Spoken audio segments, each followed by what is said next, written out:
There's a saying about living in New York City: if you can make it here, you can make it anywhere.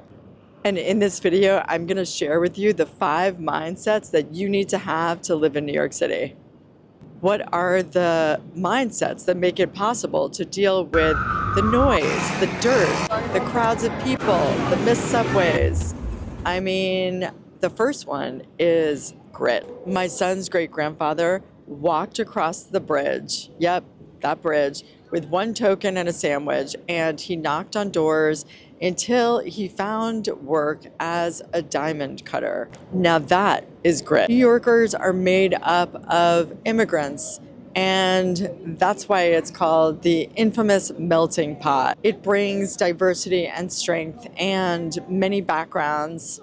I mean, just imagine what it was like to come here on a boat, not really knowing what the future held and really where your next meal was going to come from.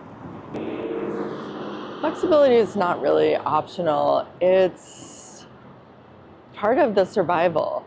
You know, the city shifts every day, and so do New Yorkers. It's an unquestionable truth that whatever happens in New York City, we will always rebuild, no matter what.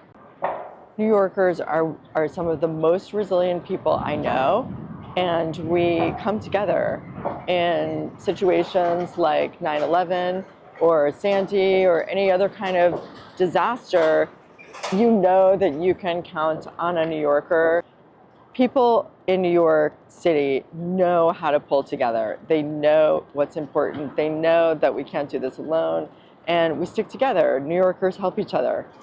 Flexibility is built into our DNA as New Yorkers. We just get to practice this on a daily basis, whether it's a strike, a subway delay, snow, rain, you know, hiccups in the system, whatever they may be, we flex and flow. Just part of like the rhythm of being in New York City.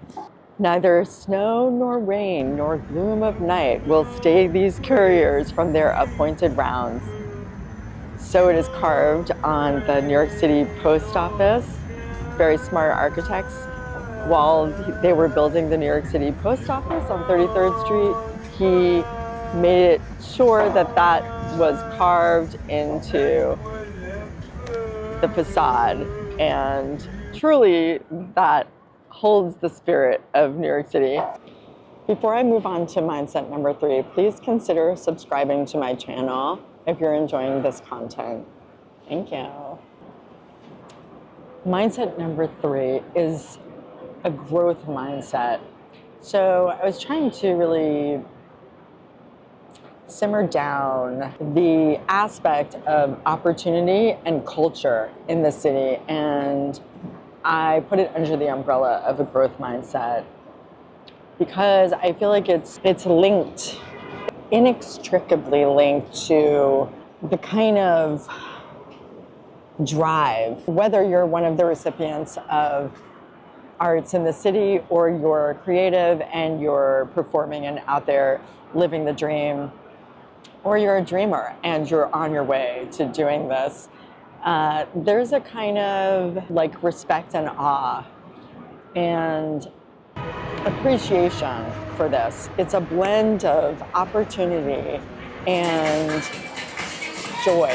It's just a special flavor that New York City has, and it's one of those intangible, unspoken things, but I think people really appreciate, even if they're not going for the dream, they appreciate that you are. People in this city are rooting for each other.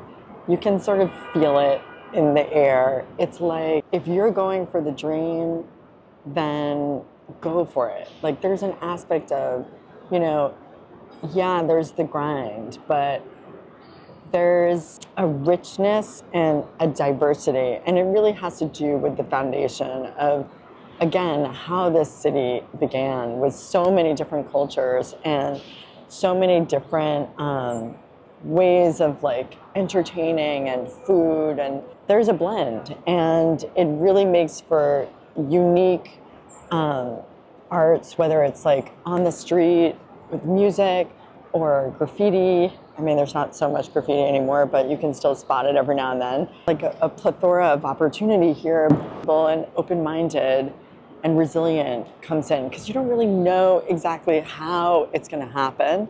But if you're committed to it and you go for it, then it's like, call it the universe or New York City, but I feel like people are like rooting for you. And so that brings me to mindset number 4. Know what your purpose is here. Whatever your why is, there is like an unspoken respect for what your purpose is in New York City.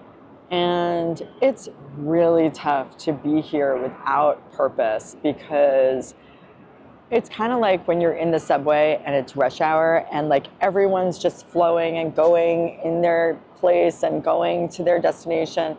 If you stop in the middle of that, you're going to get bumped. And you really, at this point, you need to like take yourself out and put your, like, stand actually physically on the sidelines, because you're going to get trampled basically. So, you know, I feel like this is like the same thing about having a why. You need to have a why. It is the thing that feeds you.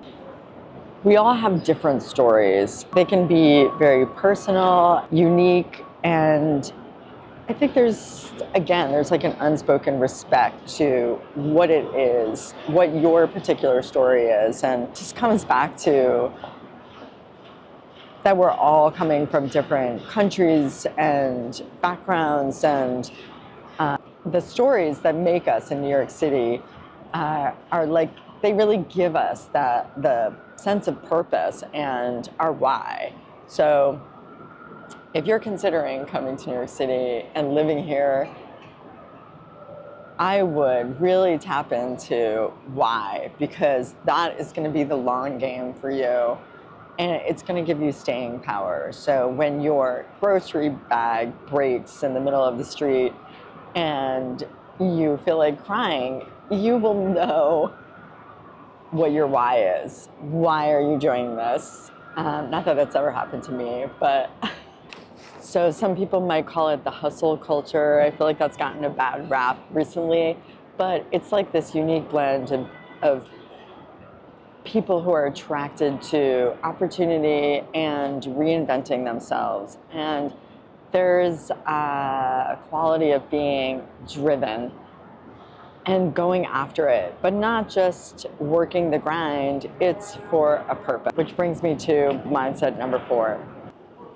One of the 5th mindset is really like connectivity and being connected. It's like the fabric of how we started in this country. You know, it's maybe not as tangible as it used to be, because I think when we first arrived, we were in these like very tight-knit communities.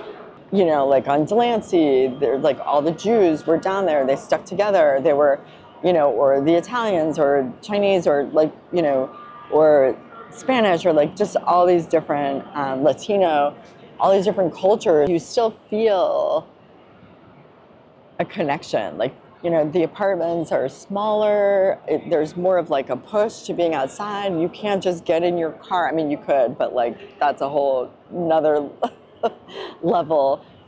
Most New Yorkers blend into being in the city, taking public transportation, going to see art. You know, they're together, and I think this there's an aspect of like, if you see someone fall on the street, you don't just walk by. You stop and you make sure that they're okay. Like there's a caring and a connectivity that is like deep within our roots. And I think you really see this when there's, you know, disasters.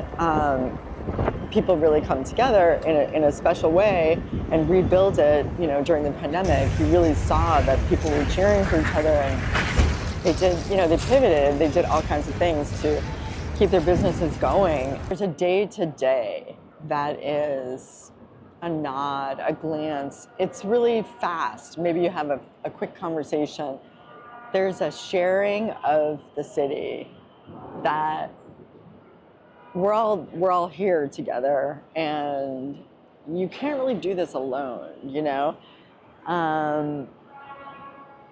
Like what gives New York City like a special authenticity that's hard to find in other places. You know, there's so many like shows and venues and entertainment to choose from and enjoy. And I feel like this is a really important aspect of filling your bucket, of like really being nurtured by the city. You know?